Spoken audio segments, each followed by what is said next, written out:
सादर जी सादर प्रणाम। बोलिए। मैं गंगाधर उपाध्याय गायत्री परिवार वाराणसी से और काशी के सभी धार्मिक संस्थानों की तरफ से आपका हार्दिक स्वागत, अभिनंदन, नमन बंदन करता हूँ। इस तरफ बैठे हैं, जरा हाथ उपाध्याय जी कहाँ बैठे हैं? हाँ जी प्रणाम प्रणाम। हाँ बताइए सर, यहाँ पे वाराणसी में सभी धार्मिक संस्थानों ने इस महामारी में उत्पन्न संकट से बैठ कर पूरी के तरह बताइए, से बस बैठ कर के बताइए, कोई बात नहीं। हाँ धार्मिक संस्थानों के योगदान में उपाध्याय जी बैठ कर के बताइए। हाँ जी हम गायत्री परिवार के लोगों ने 5 भोजनालय का संचालन किया, जिसमें 2 भोजनालय हमारे एक ट्रॉमा सेंटर के लिए खोला गया था और एक कैंसर अस्पताल झुग्गी झोपड़ी कैंट के आसपास के क्षेत्र के लिए खोला गया था। और 3 भोजनालय से हम प्रशासन को, जिला प्रशासन को भोजन के पैकेट उपलब्ध कराते थे और गाड़ियां हमारे सेंटरों पर आती थी सरकार की, और उसमें पोस्ट ऑफिस की गाड़ियां आती थी और भोजन पैकेट्स ले जाते थे। इसके अलावा हमने गायत्री परिवार की तरफ से 260 चिन्हित परिवारों को गोद लिया था, जिनको लगभग 1.5 महीने तक उनका संपूर्ण खर्च हम लोगों ने उठाया। और हमारे जो प्रिंट मीडिया, इलेक्ट्रॉनिक मीडिया के जो पत्रकार महोदय थे, उन लोगों को सैनिटाइजर और मास्क बांटा गया। 3 थानों में, शिवपुर, कैंट और सारनाथ में सायंकाल प्रतिदिन हम लोग जितने पॉइंट्स थे जहाँ पे हमारे सैनिक लगे हुए थे सुरक्षा के, उनको हम हर्बल टी पिलाते थे और बिस्किट के पैकेट देते थे। और साथ ही साथ जो है हमने एक मैसेज वायरल कर रखा था पूरे वाराणसी जनपद में कि कहीं कोई भी आपत्ति काल में फंसा हो, चिकित्सीय सुविधा की जरूरत हो अथवा उसे जो है राशन की जरूरत हो, तो बिना संकोच इस नंबर पर कॉल करें। ऐसे बहुत से लोगों ने कांटेक्ट किया और हमने पूरे वाराणसी जनपद में गायत्री परिवार, पूरे हमारे कार्यकर्ता लगे थे और 6 गाड़ियों का पास भी जिला प्रशासन से हमें मिला हुआ था और लगभग 40 कार्यकर्ता स्वयंसेवी पास मिला हुआ था और राय मटेरियल ले जाने के लिए गाड़ियां हमारी उपलब्ध थी। प्रशासन ने बहुत अच्छा सहयोग किया और हमको काम करने में पूरे गायत्री परिवार को, सभी धार्मिक संस्थानों को आत्मीय आनंद की अनुभूति हुई। सर, हम लोग इस सेवा में जो भी अपना कर पाए उसमें एक आध्यात्मिक प्रयोग भी हमने किया। 260 घरों में नियमित रूप से 1 माला गायत्री का हवन और कोविड-19 से बचाव के लिए जप का कार्यक्रम भी चलाया गया। इस तरह से हम लोगों ने अपना एक छोटा सा प्रयास इस संकट में किया।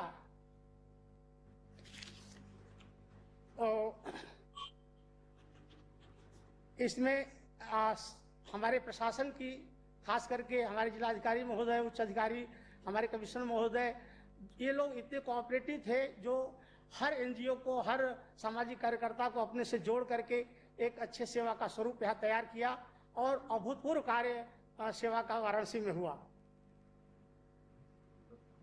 माननीय प्रधानमंत्री जी, माननीय प्रधानमंत्री, तो गायत्री परिवार के सबको मेरी तरफ से प्रणाम।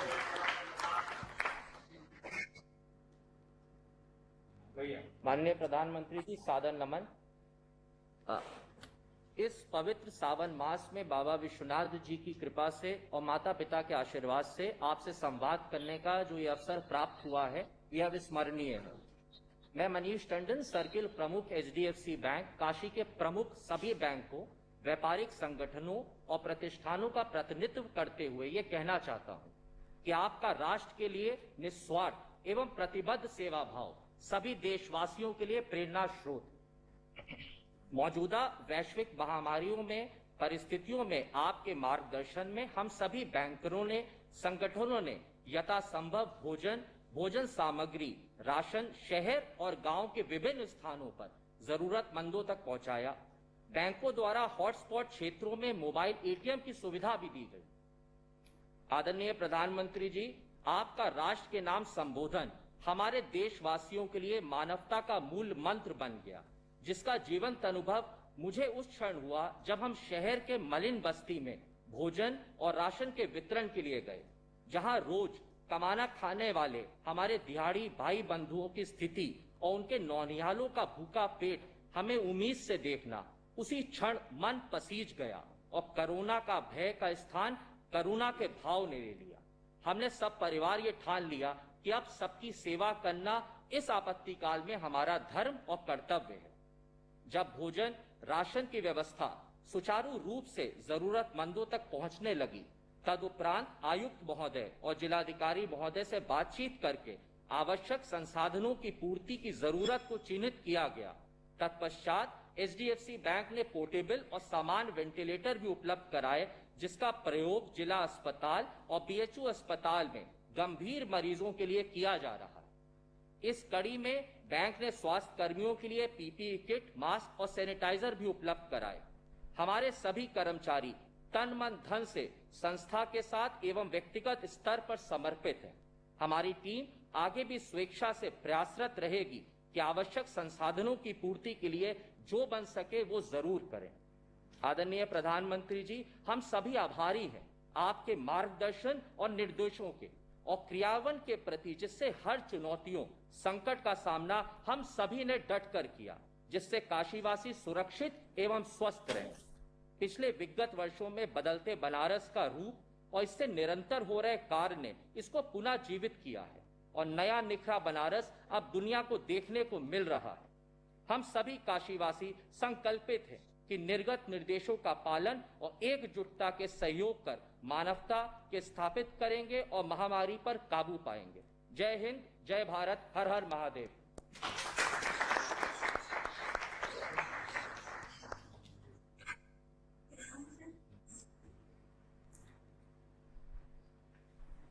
मैं पूनम सिंह, राष्ट्रीय रोटी बैंक से। राष्ट्रीय रोटी बैंक एक ऐसी संस्था है जो भूखे, गरीब, असहाय, दिव्यांग भाई बहनों में भोजन वितरण का कार्य करती है। वो इस तरह से कि जब आपके घर में शादी विवाह, तिलक, बर्थडे पार्टी, अन्य किसी भी प्रकार का फंक्शन होता है, वहाँ जो भोजन बच जाता है तो हम उसको लेकर के उन भूखे, गरीब, असहाय, दिव्यांग भाई बहनों में कराते हैं जिन्हें इसकी ज़रूरत है, जिन्हें इसकी भूख है। लेकिन जब से हमारे देश में कोरोना नामक वैश्विक महामारी आई और लॉकडाउन चालू हुआ, राष्ट्रीय रोटी बैंक ने यथासंभव प्रतिदिन भोजन वितरण का कार्य अपने आवास से बना के भोजन जरूरतमंदों में वितरण करती रही। इस कार्य में काशी के बहुत से माननीय लोगों ने भी इसमें सहयोग किया और भोजन बनवाकर राष्ट्रीय रोटी बैंक की टीम को देते रहे, जिसमें मुख्य रूप से रेलवे कर्मचारियों का एक ग्रुप, DRW कोविड-19 रिलीफ ग्रुप के सदस्य श्री रोहित कुमार, मोहम्मद मुस्तफा सरजी, सुधीर कुमार, राजेश कुमार, सुरेश कुमार, इस ग्रुप में रेलवे के लगभग 300 कर्मचारी भाइयों का सहयोग रहा तथा लक्सा से जितेंद्र केसी, जगदीश नारायण, जितेंद्र कुमार सिंह, 10वीं से विजय सेठ, गौतम गुप्ता, धनंजय ठाकुर, लेखराज अवस्थी, सभी ने यथासंभव प्रयास किया और हमें सहयोग किया। हमारे डिरेका सब्जी मार्केट से दुकानदारों ने सब्जी दिया, जिसका कोई पैसा नहीं लिया उन्होंने, और उन्होंने भी अपनी यथासंभव मदद की। हम जरूरतमंद लोगों तक भोजन पहुंचा पाएं। वहीं DRW कोविड-19 रिलीफ ग्रुप से डिरेका कर्मचारी भाई रोहित कुमार, मोहम्मद मुस्तफा, सुधीर कुमार, राजेश कुमार प्रतिदिन अपने हाथों से भोजन बनाकर देते रहे और उस भोजन को हम प्रतिदिन प्रशासन के सहयोग से काशी के विभिन्न क्षेत्रों में जैसे bypass, Chitaipur, Bhikharipur, Kakarmatta, Mahmudganj, Ranipur, Motijheel, Manduadih station, cantt station, Englishiya line, Maidagin, Adampura, Beniabagh, Khojwa, Lanka, Sundarbagiya, Hyderabad gate, Ramnagar, overbridge, इन सब जगहों पर हमने वितरण किया। हम उन सभी माननीय लोगों का और आपका दिल से आभार व्यक्त करते हैं। आपने हमें इस महान कार्य के लिए जैसे प्रेरणा दी है, आशीर्वाद दिया है, इसी तरह से आप सब अपना प्यार और आशीर्वाद बनाए रखें। Thank you.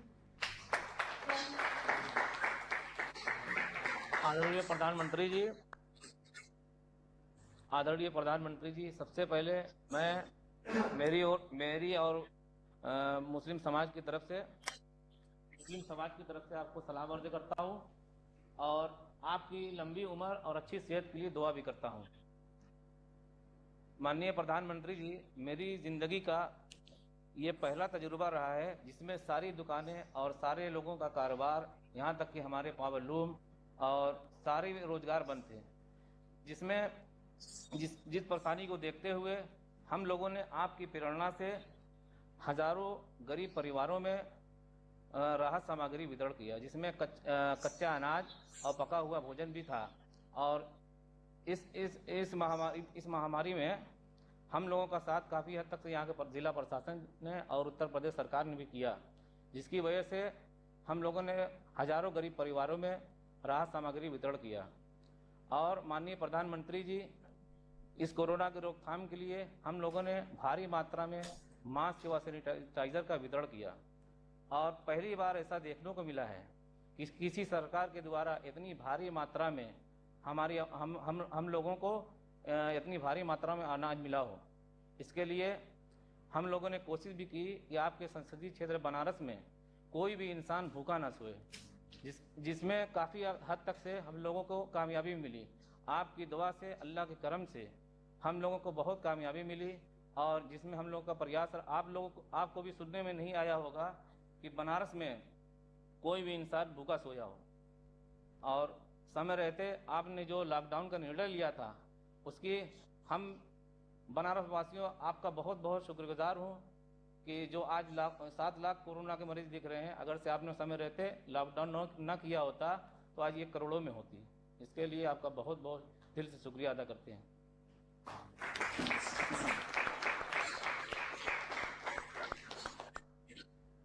मैं सुरेंद्र लालवानी, सिंधी समाज और विभिन्न समुदायों की तरफ से आपको जय झूलेलाल एवं वंदे मातरम। मैं समस्त सिंधी समाज और विभिन्न समुदायों की तरफ से आपका अभिनंदन एवं नमन करता हूँ। माननीय प्रधानमंत्री जी, हमारा समाज सदैव अपने से उठकर सेवा कार्यों में आगे आता रहा है और इस चुनौतीपूर्ण माहौल में भी अपने इस नैसर्गिक गुण को हमारे समाज ने नहीं छोड़ा। लॉकडाउन की घोषणा के साथ और आपकी प्रेरणा से 26 मार्च को पूज्य झूलेलाल जयंती के अवसर पर हम लोगों ने मात्र 600 पैकेट वितरण कर भोजन सेवा प्रारंभ की। अगले ही दिन विभिन्न वर्गों, विभिन्न समुदायों और विभिन्न दलों से, जिसमें सिख समाज, मारवाड़ी समाज, गुजराती समाज, हर वर्ग के लोगों ने ऐसा सहयोग प्रदान किया कि यह सेवा हमारी अनवरत 3 जून तक 67 दिन चलती रही। इसमें मुझे किसी प्रकार की बाधा नहीं आई। इस दरमियान हम लोगों ने लगभग 1.5 लाख भोजन के पैकेट तैयार कर प्रशासन के माध्यम से, भाजपा संगठन के माध्यम से और व्यक्तिगत रूप से विभिन्न क्षेत्रों में वितरित किए। इसके साथ ही हम लोगों ने अखबार वितरण करने वाले हाकर्स को 101 किट प्रदान की। जगह जगह पर पुलिसकर्मियों और सफाई कर्मियों को सैनिटाइजर और मास्क की व्यवस्था की गई।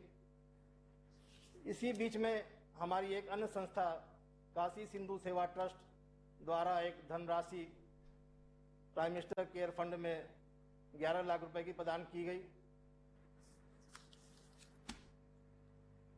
मुझे ऐसा सहयोग प्राप्त हुआ, अगले ही दिन से कोई घर से खाना बना के पहुंचा रहा है, कोई सब्जी पहुंचा रहा है, कोई धन पहुंचा रहा है, कोई सामग्री पहुंचा रहा है। किसी भी प्रकार की दिक्कत कहीं नहीं आई। यहाँ तक कि मैं आपको बताना चाहूँगा, जो वहाँ सब्जी पहुंचाता था ट्राली से, उस रिक्शा ट्राली वाले ने भी अपने तरफ से 5 किलो आटे का सहयोग किया, जो कि हम लोग के लिए प्रेरणा का स्रोत था। इस पुनीत कार्य में प्रधानमंत्री जी, हम सदैव पुलिस प्रशासन और भाजपा संगठन का मार्गदर्शन मिलता रहा, जो कि अत्यंत सराहनीय भी रहा। कोरोना काल की सेवा से प्रभावित होकर स्थिति सामान्य होने पर अन्नपूर्णा सेवा रसोई घर चलाने की हमारे समाज की एक योजना है। आप ही के साथ ही आप ही के आत्मनिर्भर भारत के संदेश से प्रभावित होकर हम लोगों ने आर्थिक संकट से उबारने के लिए एवं स्वावलंबी बनाने के लिए एक योजना पर भी कार्य प्रारंभ कर दिया है, जिसमें हम लोग घरेलू उत्पाद के सामान बनाने की एक योजना बनाई है, जिसमें हम लोगों को कुछ दुकानों पर काम करने वाले और कुछ महिलाएं इस तरह से मिल गई हैं जो खुद स्वावलंबी बनना चाहती है। उनका हम पूरा सहयोग करने को हमारे समाज और विभिन्न वर्ग लोग तैयार हैं।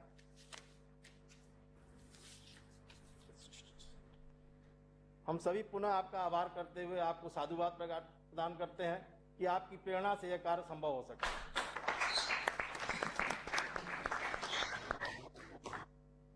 प्रधानमंत्री जी प्रणाम। संदीप केसरी।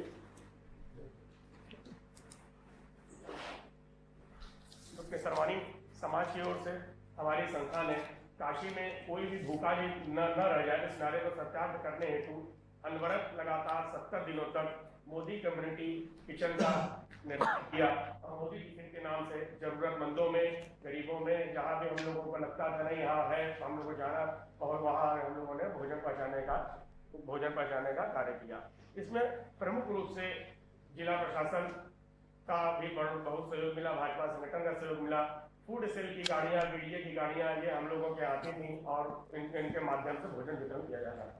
इसमें प्रमुख बिंदु आदरणीय प्रधानमंत्री जी है। एक हम लोग के वाराणसी में जिला अस्पताल कलीचौरा हॉस्पिटल है, जहाँ पे काफी संख्या में मरीज भर्ती रहते हैं। उनकी व्यवस्था तो जिला प्रशासन करता था, लेकिन जो उनके संग परिजन उनके थे, उनको कुछ खासी दिक्कतें आ रही थी, तो उसका हम लोग को संज्ञान में लिया। हम लोग ने तुरंत लगातार 70 दिनों तक उनका भोजन का प्रबंध अपनी संस्था की तरफ से किया। उसी कड़ी में प्रधानमंत्री जी शारदा आश्रम वाराणसी में पिछड़ा भोजन बेचते थे, वहाँ पे 17 लड़कियां थी। हम लोगों के संपर्क में जब आया कि इनकी व्यवस्था नहीं हो पा रही है, तो वहाँ पे भी हम लोगों ने लगातार 70 दिनों तक उनके भोजन की व्यवस्था की। इसी कड़ी में प्रधानमंत्री जी या प्रवासी मजदूरों के आने का क्रम वाराणसी कैंट स्टेशन पे जारी हुआ। काफी बड़ी संख्या में उन लोगों को स्टार्टिंग कुछ परेशानियां भी हो रही थी, तो हमारे आदरणीय विद्यासागर राय जी के निर्देशानुसार और प्रशासन के अनुसार हम लोगों ने वहाँ भी भोजन व्यवस्था में सहयोग किया। एक बड़ा मार्मिक प्रश्न इसमें जुड़ा। हम लोग जब कार्य कर रहे थे, हम लोगों को एक सूचना मिली, गौदलिया पे एक गेस्ट हाउस है, वहाँ पे कर्नाटक के कुछ 15 से 20 यात्री लॉकडाउन हो जाने की वजह से फंसे हुए थे, जो कि अब जा नहीं पा रहे थे, क्योंकि फ्लाइट और रेल लॉकडाउन को देखते हुए, जो वैश्विक महामारी देखते हुए रोक लगी हुई थी। हम लोगों को सूचना मिली, हम लोग वहाँ गए और उन लोगों को हम लोगों ने भोजन की व्यवस्था की। उन्होंने कहा कि भाई हमारे पास पैसा है, सब कुछ है, लेकिन उसके बाद भी व्यवस्था नहीं हो पा रही। हम लोगों ने व्यवस्था की, बड़ा मार्मिक दृश्य था। हम लोगों की आंखें नम हो गई। उन्होंने भी हम लोग को पकड़ लिया और आग्रह किया कि आप लोग यहाँ आए, हमको बड़ा अच्छा लगा था। 70 दिनों तक उन्होंने उनकी सेवा की। इस तरह से विभिन्न जगहों पर उस समय मास्क की बड़ी जरूरत थी। हमारा होजरी का व्यवसाय है, तो हमने शासन को भी और जहाँ जरूरत हुई तो करीब 50,000 मास्क हम लोगों ने वितरण किया, सैनिटाइजर वितरण किया। इस तरह से काशी की सेवा हम लोगों ने आपकी प्रेरणा से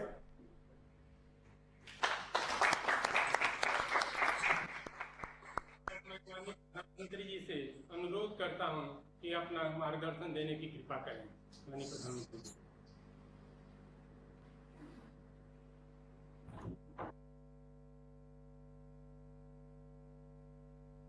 हर हर महादेव।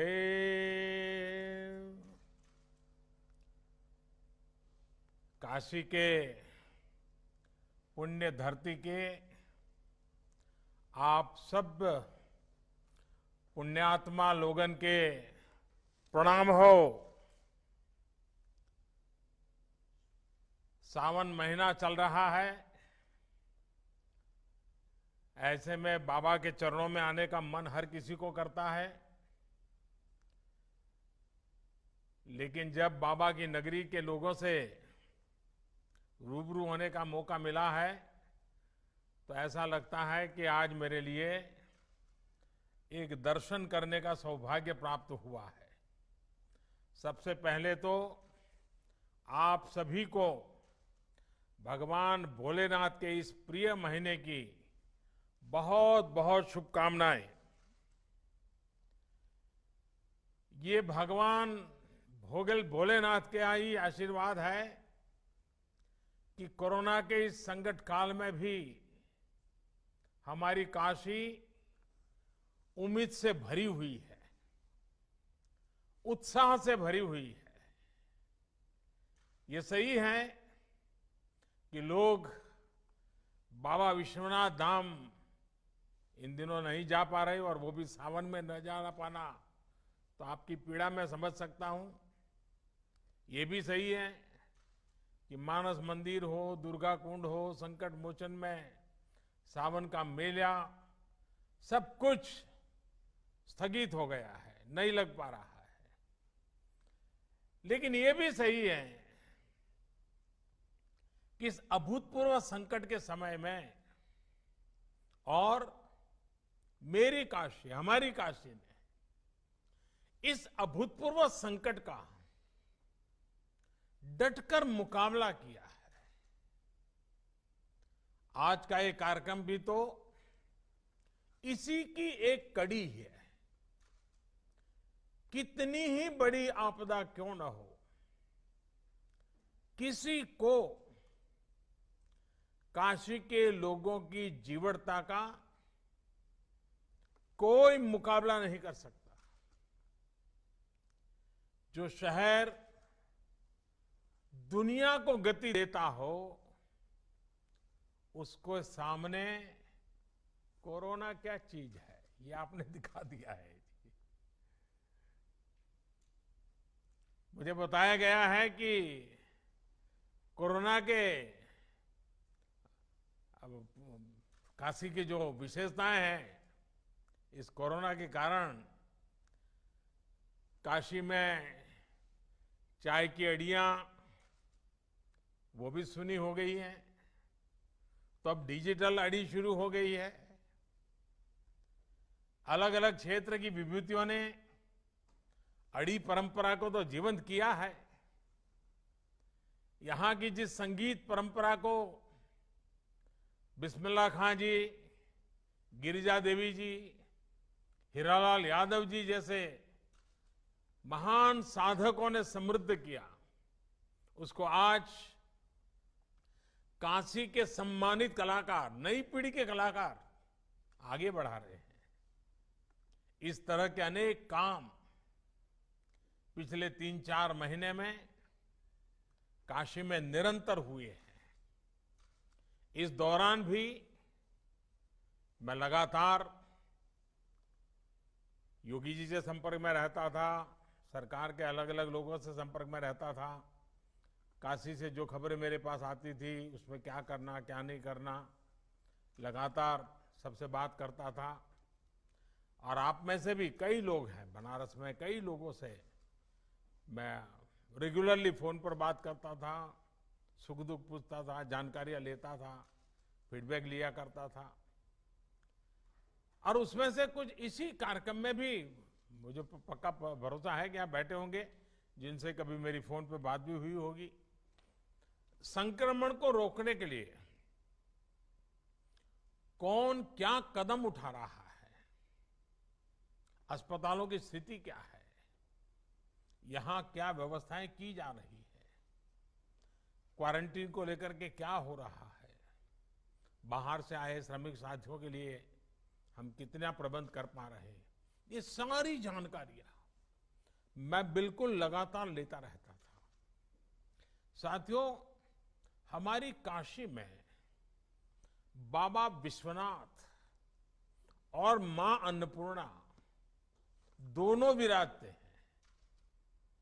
और पुरानी मान्यता है कि एक समय महादेव ने खुद मां अन्नपूर्णा से भिक्षा मांगी थी। तभी से काशी पर यह विशेष आशीर्वाद रहा है कि यहां कोई भूखा नहीं सोएगा। मां अन्नपूर्णा और बाबा विश्वनाथ सबके खाने का इंतजाम कर देंगे।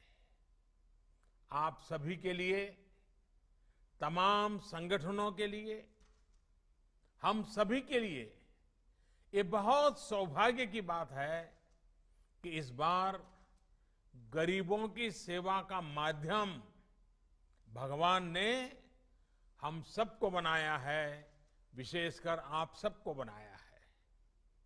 एक तरह से आप सभी मां अन्नपूर्णा और बाबा विश्वनाथ के दूत बनकर हर जरूरतमंद तक पहुंचे हैं। इतने कम समय में फूड हेल्पलाइन हो, कम्युनिटी किचन का व्यापक नेटवर्क तैयार करना, हेल्पलाइन विकसित करना, डेटा साइंस की आधुनिक विज्ञान टेक्नोलॉजी की मदद लेना, वाराणसी स्मार्ट सिटी के कंट्रोल एवं कमांड सेंटर का इस सेवा के काम में भरपूर इस्तेमाल करना, यानी हर स्तर पर सभी ने गरीबों की मदद के लिए पूरी क्षमता से काम किया। और मैं ये भी बता दूं, हमारे देश में कोई सेवा भाव ये नई बात नहीं है, हमारे संस्कारों में है। लेकिन इस बार का जो सेवा कार्य है वो सामान्य सेवा कार्य नहीं है। यहां सिर्फ किसी दुखी के आंखों आंसू पहुंचना, किसी गरीब के खाना देना, इतना नहीं था। इसमें एक प्रकार से कोरोना जैसी बीमारी को गले लगाना, इसका रिस्क भी था। कहीं ये कोरोना हमारे गले पड़ जाएगा तो, और इसलिए सेवा के साथ साथ त्याग और बलिदान की तैयारी का भाव भी था। और इसलिए हिंदुस्तान के हर कोने में जिन जिन लोगों ने इस कोरोना के संकट में काम किया है वो सामान्य काम नहीं है। सिर्फ अपनी जिम्मेवारी निभाई ऐसा नहीं है। एक भय था, एक डर था, एक संकट सामने था, और सामने जाना, स्वेच्छा से जाना, ये सेवा का एक नया रूप है जी। और मुझे बताया गया है कि जिला प्रशासन के पास भोजन बांटने के लिए अपनी गाड़ियां कम पड़ गई, तो डाक विभाग ने खाली पड़ी अपनी पोस्टल वैन इस काम में लगा दी। सोचिए, सरकारों की, प्रशासन की छवि तो यही रही है कि पहले हर काम को मना किया जाता है। ये तो मेरा डिपार्टमेंट है, तुम्हें कौन दूंगा, मुझे तो ये करना है, तुम क्यों ना होते हो, ये होता था। लेकिन यहां हमने देखा है कि आगे बढ़ करके एक दूसरे की मदद की गई। इसी एकजुटता, इसी सामूहिकता ने हमारी काशी को और भव्य बना दिया है। ऐसी मानवीय व्यवस्था के लिए यहां का प्रशासन हो, गायत्री परिवार रचनात्मक ट्रस्ट हो, राष्ट्रीय रोटी बैंक हो, भारत सेवाश्रम संघ हो, हमारे सिंधी समाज के भाई बहन हो, भगवान अवधूत राम कुष्ठ सेवा आश्रम, सर्वेश्वरी समूह हो, बैंकों से जुड़े लोग कोट पैंट टाई छोड़ करके गली मोहल्ले में गरीब के दरवाजे खड़े हो जाए, तमाम व्यापारी एसोसिएशंस। और हमारे अनवर जी तो कितना बढ़िया तरीके से, अनवर अहमद जी ने बताया, ऐसे कितने अनगिनत लोग। और मैं तो अभी सिर्फ 5-7 लोगों से बात कर पाया हूं, लेकिन ऐसे हजारों लोगों ने काशी के गौरव को बढ़ाया है। सैकड़ों संस्थाओं ने अपने आप को खपा दिया है। सबसे मैं बात नहीं कर पाया हूं, लेकिन मैं हर किसी के काम को आज नमन करता हूं। इसमें जुड़े हुए हर व्यक्ति को मैं प्रणाम करता हूं। और जब मैं आज आपसे बात कर रहा हूं तब सिर्फ जानकारी नहीं ले रहा हूं, मैं आपसे प्रेरणा ले रहा हूं। अधिक काम करने के लिए आप जैसे लोगों ने इस संकट में काम किए, इनके आशीर्वाद ले रहा हूं। और मेरी प्रार्थना है कि बाबा और मां अन्नपूर्णा में आपको और सामर्थ्य दे और शक्ति दे। साथियों, कोरोना के इस संकट काल ने दुनिया के सोचने, समझने, कामकाज करने, खाने पीने, सबके तौर तरीके पूरी तरह से बदल दिए हैं। और जिस प्रकार से आपने सेवा की, और सेवा का समाज जीवन पे बड़ा प्रभाव होता है। मैं बचपन में सुना करता था कि एक सोनार, उसको छोटा मोटा अपने घर में सोनार के नाते वो अपने घर में काम करते थे, और कुछ परिवारों के लिए सोने की चीजें बनाना वगैरह अपना चलता था। लेकिन उस महाशय की एक आदत थी, वे बाजार से दातून खरीदते थे, सुबह में हम पहले के जमाने में आज ब्रश उपयोग करते, पहले दातुन करते थे। और वो अस्पताल में जाकर के वो जो मरीज होता था उसके जो रिश्तेदार होते थे उतनी संख्या गिन करके हर दिन शाम को उनको दातुन दे करके आते थे, यही काम करते थे और दिन भर अपना सोनार का काम करते थे। आप हैरान हो जाएंगे, एक सोनार के रूप में अपने काम के साथ ये दातुन लोगों को मदद करने का उन्होंने छोटा सा अपने आदत बना थी। उस पूरे इलाके में उनकी इतनी छवि थी, उनके सेवा भाव की इतनी चर्चा थी कि सोने का काम कराने के लिए लोग कहते अरे भाई ये तो सेवा भावी है, उन्हीं के यहाँ सोने का काम करवाएंगे। यानी करते थे वो सेवा, लेकिन अपने आप उनकी एक विश्वसनीयता बनी थी।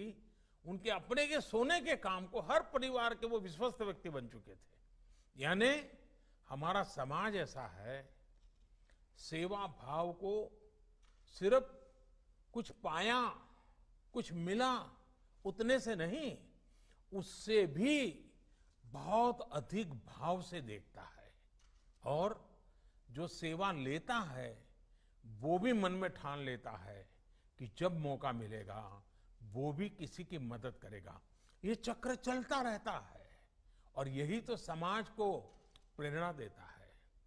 आपने सुना होगा 100 साल पहले ऐसी ही भयानक महामारी हुई थी, अब 100 साल के बाद ये हुई है। और कहते हैं कि तब भारत में इतनी जनसंख्या नहीं थी, कम लोग थे, लेकिन उस समय भी उस महामारी में दुनिया में जो सबसे ज्यादा लोग मर गए उनमें से हमारा हिंदुस्तान भी था। करोड़ों लोग मर गए थे। और इसलिए जब इस बार महामारी आई तो सारी दुनिया भारत का नाम लेते ही उनको डर लगता था। उनको लगता था भाई 100 साल पहले भारत के कारण इतनी बड़ी बर्बादी हुई थी, भारत में इतने लोग मर गए थे और आज भारत की इतनी आबादी है, इतनी चुनौतियां हैं। बड़े बड़े एक्सपर्ट ये कह रहे थे और भारत पर सवाल खड़ा करने लगे थे कि इस बार भी हालत बिगड़ जाएगा। लेकिन क्या स्थिति बने, आपने देखा होगा 23-24 करोड़ की आबादी वाले हमारा उत्तर प्रदेश, और उसके लिए तो लोगों को ढेर सारी कुशंकाएं भी थी कि ये कैसे बचेगा। कोई कहता था कि यूपी में गरीबी बहुत है, यहां बाहर काम करने गए श्रमिक कामगार साथी बहुत है, वो 2 गज की दूरी का पालन कैसे कर पाएंगे, वो कोरोना से नहीं तो भूख से मर जाएंगे। लेकिन आपके सहयोग ने, उत्तर प्रदेश के लोगों के परिश्रम ने, पराक्रम ने सारी आशंकाओं को ध्वस्त कर दिया। साथियों, ब्राजील जैसे बड़े देश में जिसकी आबादी करीब 24 करोड़ है, वहां यानी उत्तर प्रदेश जितना ही बड़ा है, वहां कोरोना से 65,000 से ज्यादा लोगों की दुखद मृत्यु हुई है। 65,000। लेकिन उतनी ही आबादी वाले हमारे यूपी में करीब करीब 800 लोगों की मृत्यु कोरोना से हुई है।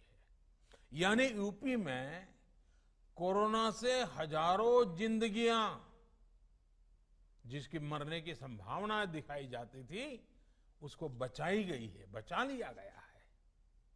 आज स्थिति ये है कि उत्तर प्रदेश ने न सिर्फ संक्रमण की गति को काबू में किया हुआ है, बल्कि जिन्हें कोरोना हुआ है वो भी तेजी से रिकवर हो रहे, ठीक हो रहे हैं।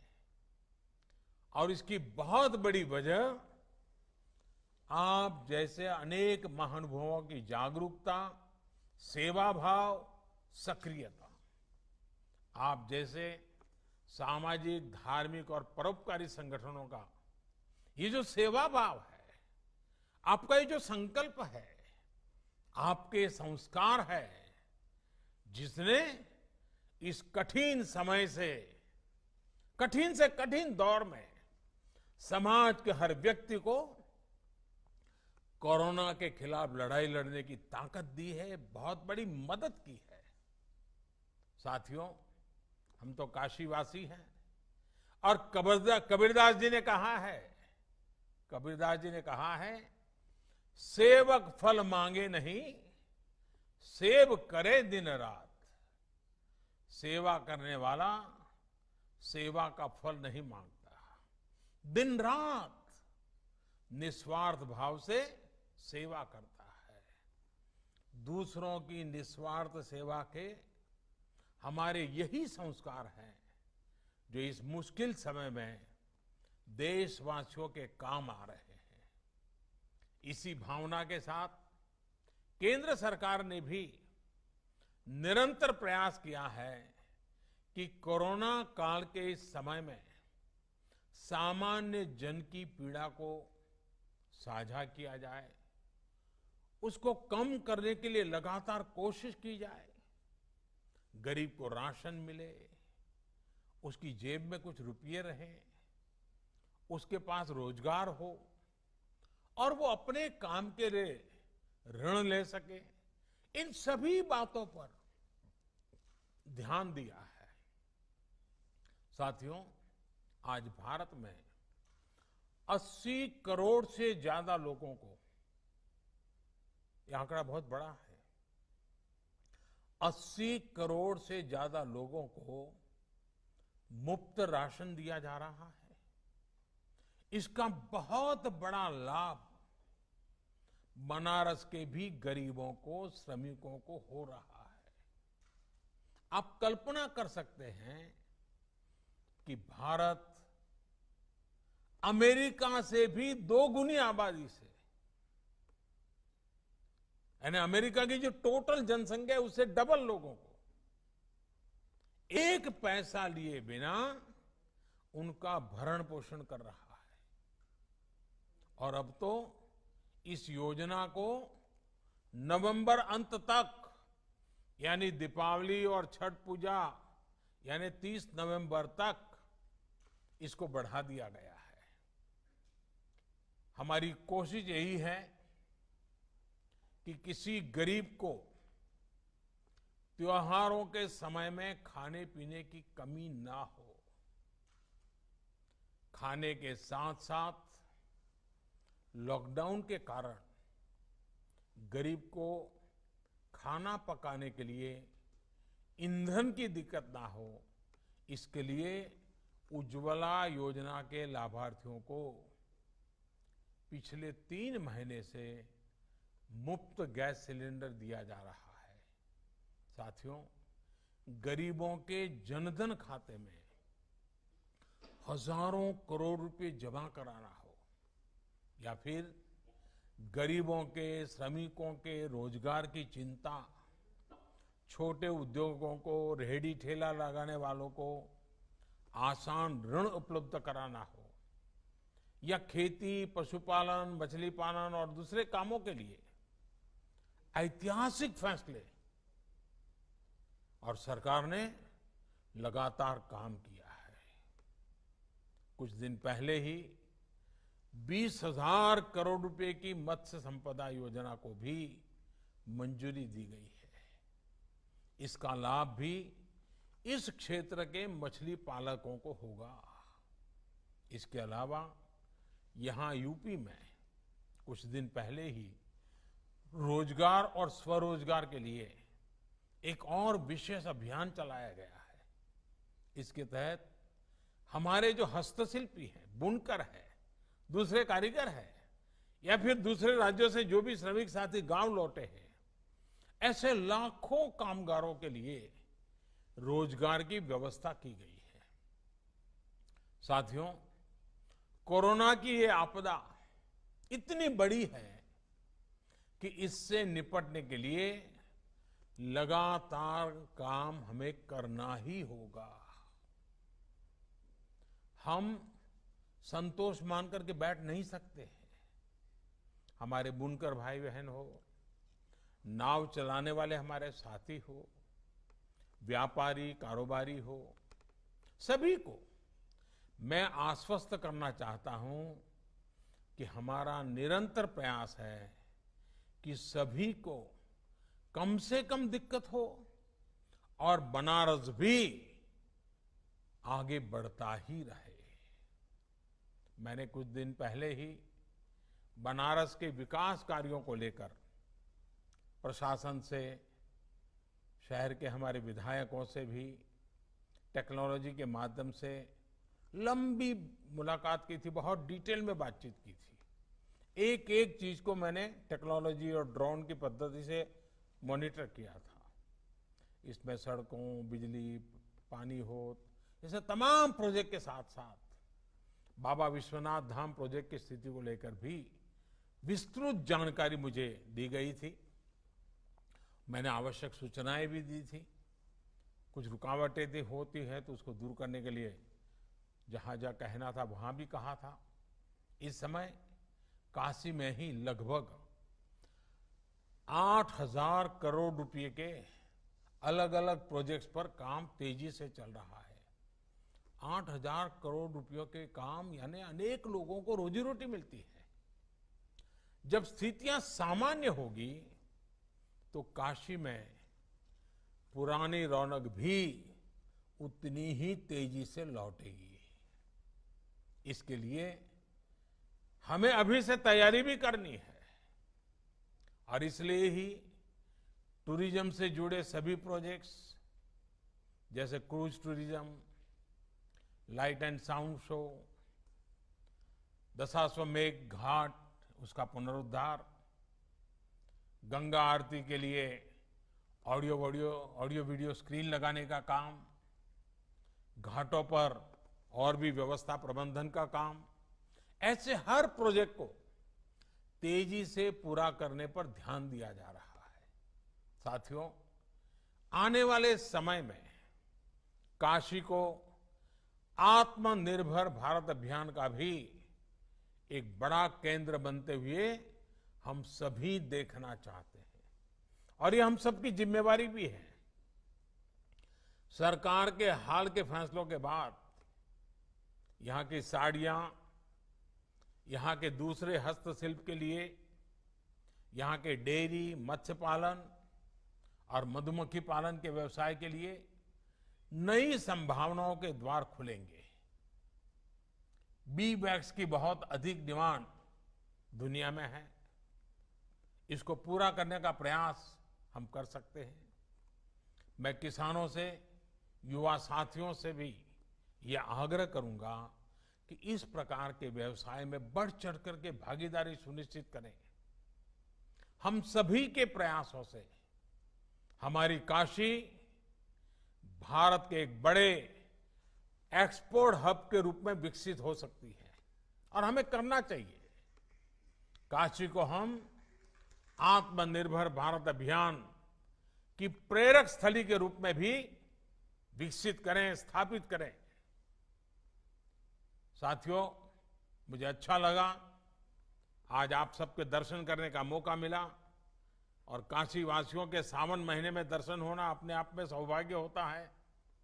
और आपने जिस प्रकार से सेवा भाव से काम किया है, अभी भी जिस लगन के साथ आप लोग कर रहे हैं, मैं फिर एक बार आप सबका बहुत बहुत आभार व्यक्त करता हूं। परोपकार के, सेवा भाव के अपने काम में आपने सबको प्रेरणा दी है, आगे भी प्रेरणा देते रहेंगे। लेकिन हां, एक बात हमें बार बार करनी है, हर किसी से करनी है, खुद से भी करनी है। हम सिंगल यूज प्लास्टिक से मुक्ति चाहते हैं, उसको छोड़ना नहीं है। अब रास्तों पर थूकना और उसमें भी हमारा बनारसी पान, हमने आदत बदलनी पड़ेगी।